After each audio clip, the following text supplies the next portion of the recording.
I'm a senior graduating with a degree in library science.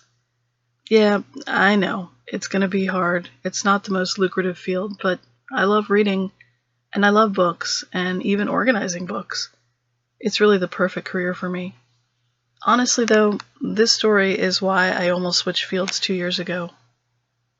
When I was a sophomore, one of my professors announced a job opening he'd received from a local antique bookseller. She needed help inventorying and cataloging her collection of books before she opened, and had reached out to the university for, quote, fresh meat, the professor joked. I knew the address. I had passed it going to and from campus, but it was still coming soon. It hadn't opened yet. I couldn't think of a more perfect job. I punched the number into my phone before the end of class so I didn't forget to call. When I did, this was the outgoing message. You have reached the Black Chair Book Room. We do not receive calls. If you are from the university, visit us during daylight business hours. Daylight business hours? That's a strange way of phrasing that, but whatever. It wasn't the weirdest thing I'd heard in literary circles. I just dismissed it. They sure have a flair for the dramatic, I thought. I printed my resume and planned to go to the store the following morning. I hoped they wouldn't care that my resume was limited. My university is in a big city, and this little hole-in-the-wall bookstore could easily get overlooked and swallowed up by the buildings around it. I found its unassuming black door, sandwiched between all the other small businesses. Its display window was just the backside of a bookshelf, easily ignored. There were small letters at the corner of the window which read, "Books help you see the unseen." I remember thinking then, I suppose that's true. I wasn't sure if I should knock or just walk in, so I knocked lightly and pushed the door open. And there it was, that familiar old book smell.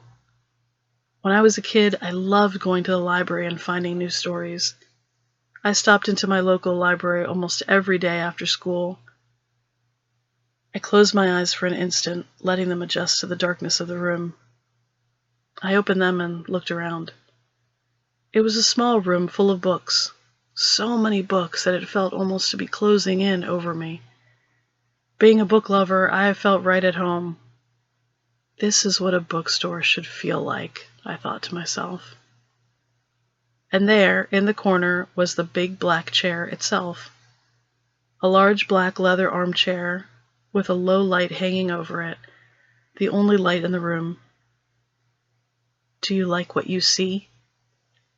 The quiet voice came from behind me, and I turned quickly, almost bumping into a woman in a long, pale blue dress standing just behind me.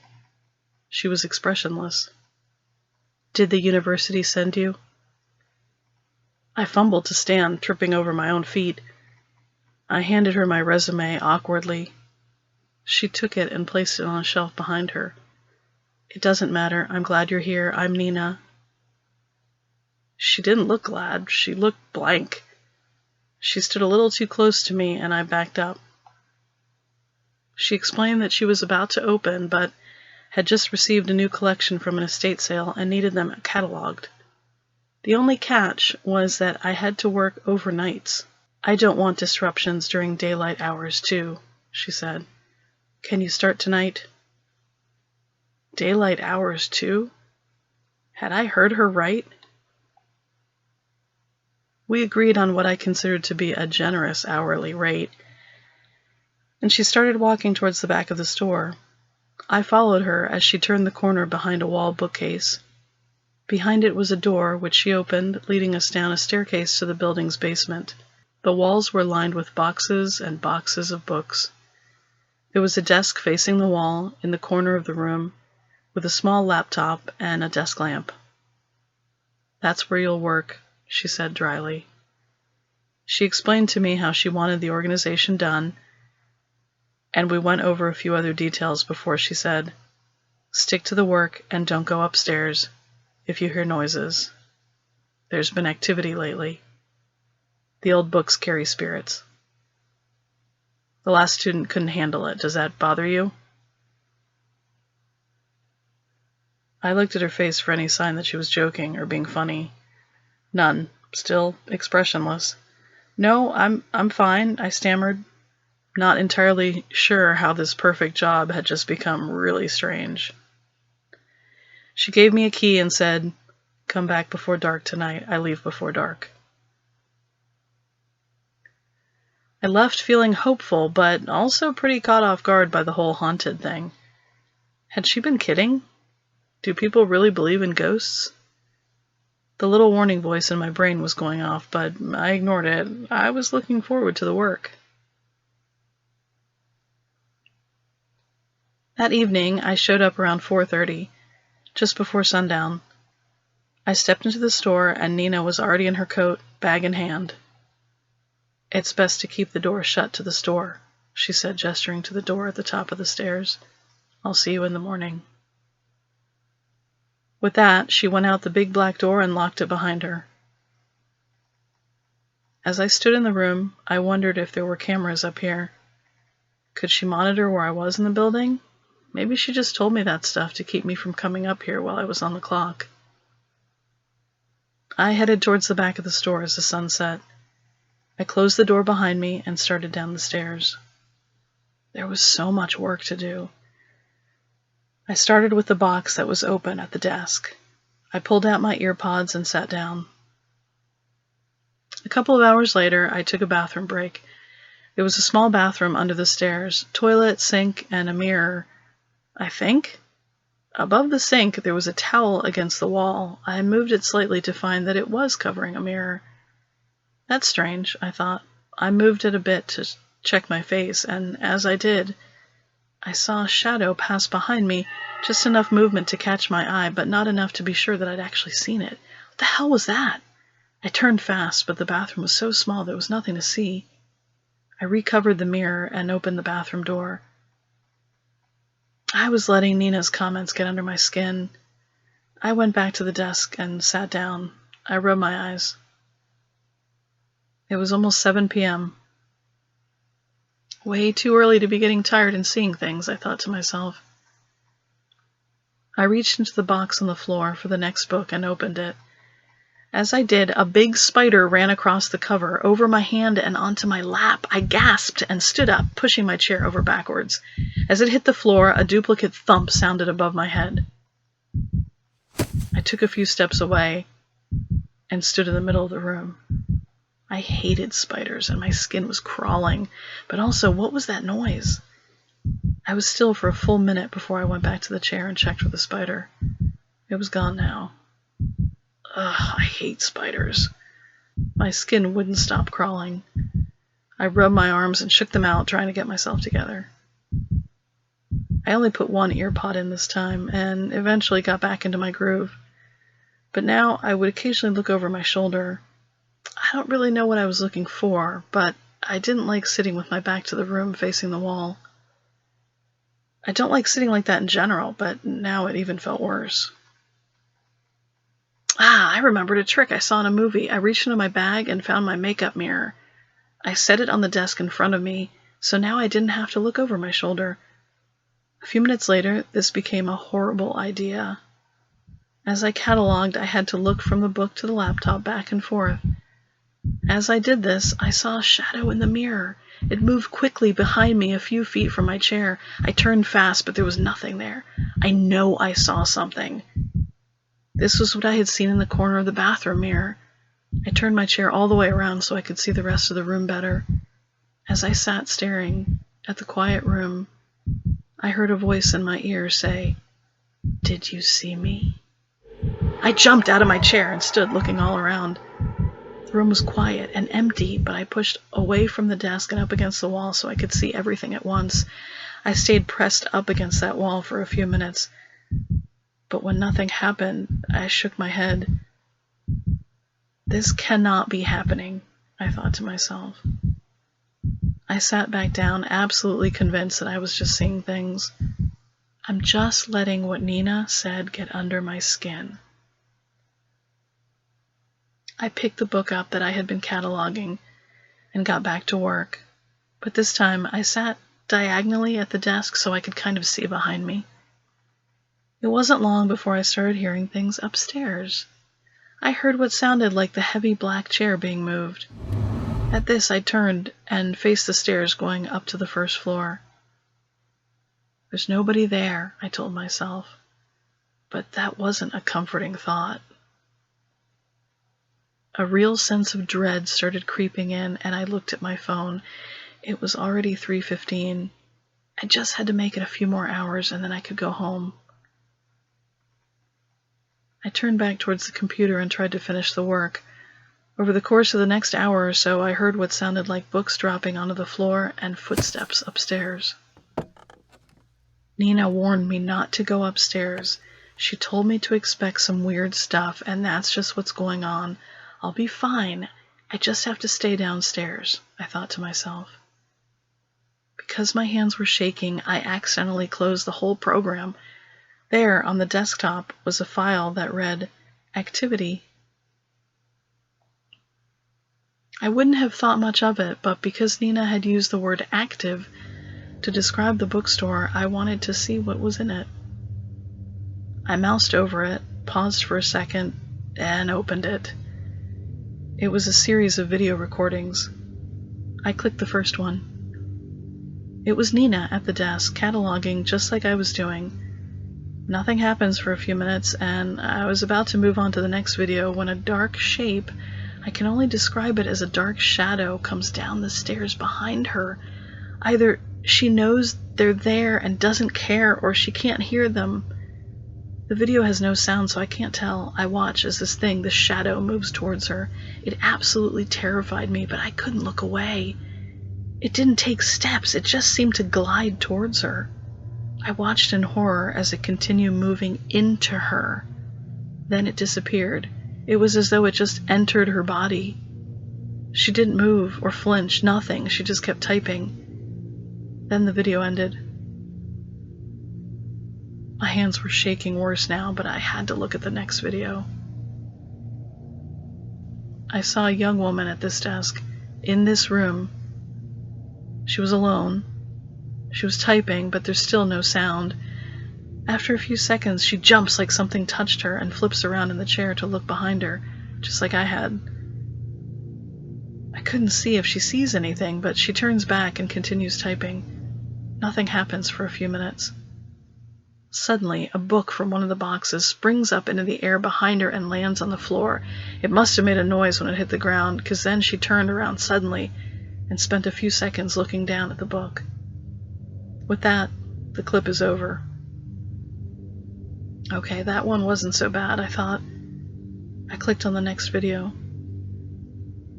I saw a guy who looked familiar. Had he been in one of my classes? Of course, it was this basement, with the view from the laptop. He was moving around the boxes, stacking them into piles that now sat behind me. As he's doing this, I see Nina's face appear at the top step, peering expressionless down at him.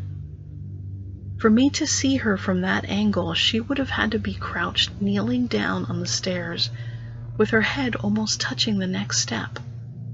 The guy has no idea she's there. He's just stacking the boxes. I checked the timestamp. This went on for almost 3 minutes. Then her head turned away from staring at him and stared directly at the laptop.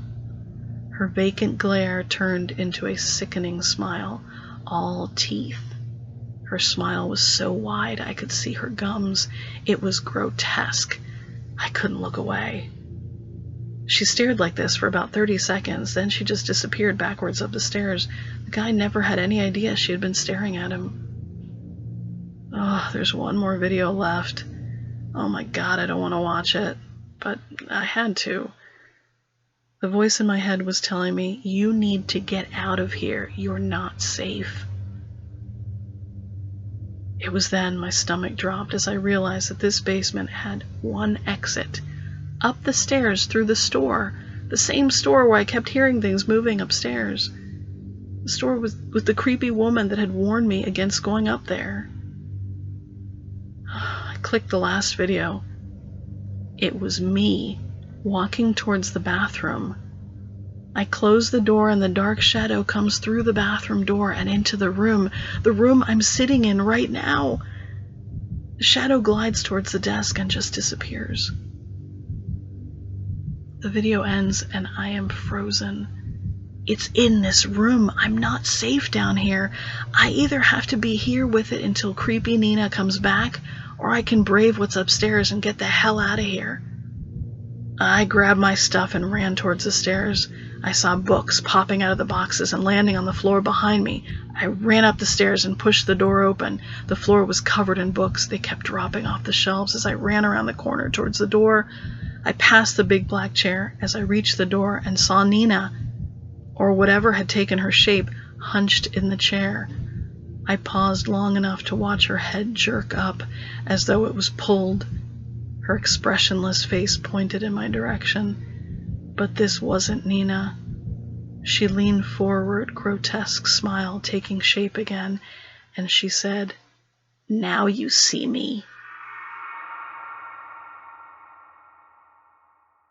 If you enjoyed that story, I'm glad you found me. I tell creepy stories about scary encounters and paranormal events. If this is your thing too, stay, listen, and subscribe to Lady Grimm for more stories.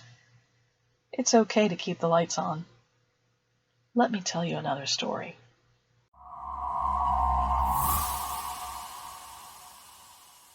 A few years ago, I relocated to a suburb of Washington, D.C. for a job. Since I didn't know anybody, I was usually either working or at home in my apartment. I was pretty stoked. My first apartment without roommates, and I had a great patio just outside my bedroom. I actually requested a bottom floor because I liked growing things and imagined growing an herb and flower garden just outside my glass sliding door. But almost immediately after moving in, I started having trouble sleeping. I would wake up, usually sometime after midnight, tossing and turning, unable to get back to sleep. There had been times in my life when stress had been overwhelming and sleep was harder, but nothing like this. What made this different was when I'd wake up, I always felt uncomfortable, like agitated. I chalked it up to all the life changes I just experienced and decided it would be a good idea to get back into shape and start exercising more. New place, new start, new me, right? I decided to start small by walking every evening when I got home. After a few weeks, I was even looking forward to these walks. The job was good, but it was all still new, so learning how to navigate a new office culture and workload was still a bit stressful.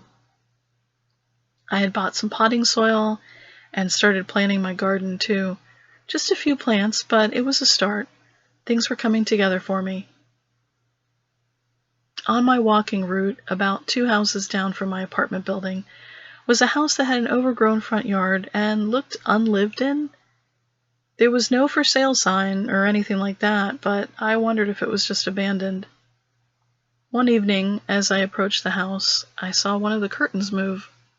Oh, somebody does live there, I thought. Walking on, my mind wandered a bit. I wondered what the price of these houses in the neighborhood were, and I was thinking maybe in a few years I could afford to buy one of my own.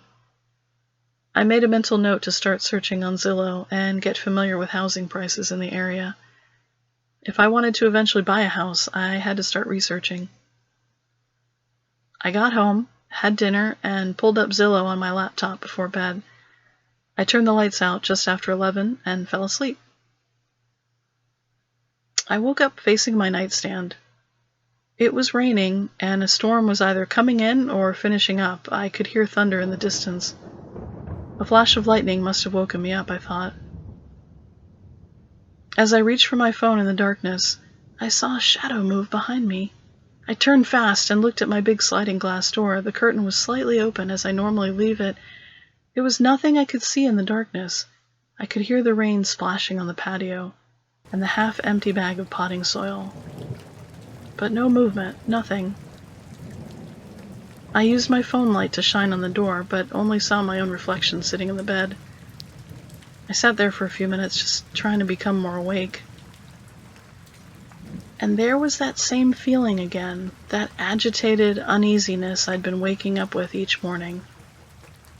Had there been someone at my window? I really wasn't sure what I'd seen, or maybe it was just part of a dream. I got up and closed the curtains.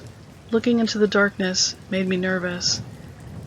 I turned on the patio light and almost threw up. On the ground facing my patio door were muddy footprints.